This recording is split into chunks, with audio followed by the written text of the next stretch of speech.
আসসালামু আলাইকুম ওরহমতুল্লাহি ওবারাকাতুহু। আলহামদুলিল্লাহি নাহমাদুহু ওয়া নুসাল্লি আলা রাসূলিহিল কারীম, আম্মা বাদ। আলহামদুলিল্লাহ, যে যেখানে থেকে আমার ভিডিওটি দেখছেন, আমার কথাগুলো শুনছেন, ইনশাল্লাহ এগুলো সবাই আমরা আমল করব। আমরা সওয়াবের উদ্দেশ্যে নিজেরা শিখব, জানবো এবং অন্যদেরকে শিখাবো, জানাবো ইনশাআল্লাহ। উবাদা ইবনে সামিত রাদিয়াল্লাহু আনহু থেকে বর্ণিত, তিনি বলেন, আতাকুম রমাদান শাহরু বারাকাতিন ফিহি খায়রুন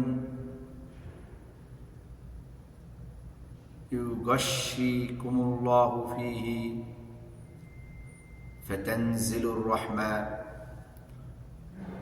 ওয়া তুহাত্তুল খাতায়া ويستجاب فيه الدعاء فينظر الله إلى تنافسكم ويباهي بكم ملائكته فأراه الله من أنفسكم خيرا فإن الشقي من حرم فيه رحمة الله عز وجل। উবাদা ইবনে সামিত রাদিয়াল্লাহু তাআলা আনহু থেকে বর্ণিত, মারফু সূত্রে বর্ণনা করেন, তোমাদের কাছে রমজান মাস এসেছে, বরকতের মাস। এ মাসে রয়েছে কল্যাণ, এ মাসে রয়েছে বরকত।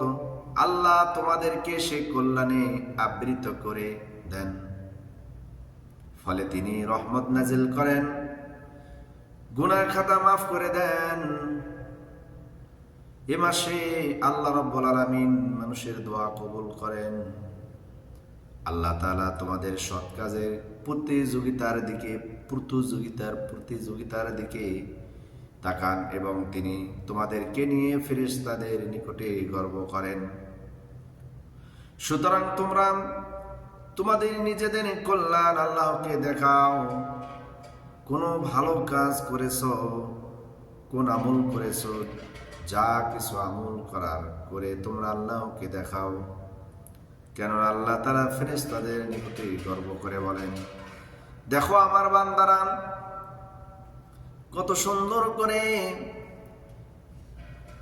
কত বিনয়ী হয়ে আমার দিকে তাকিয়ে তারা আমার কাছে সাহায্য চায়, আমার কাছে কল্যাণ চাই, আমার কাছে রহমত চাই, বরকত চাই এবং আমার কাছে দোয়া প্রার্থী। তারা সর্বক্ষেত্রে আমার কাছে ক্ষমা চাই।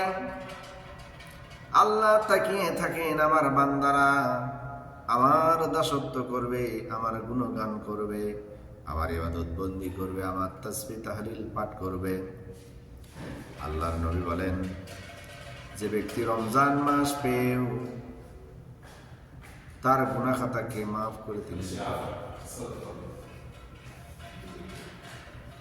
নিতে পারল না, ওই ব্যক্তির মতো হতভাগা আর কেউ নেই।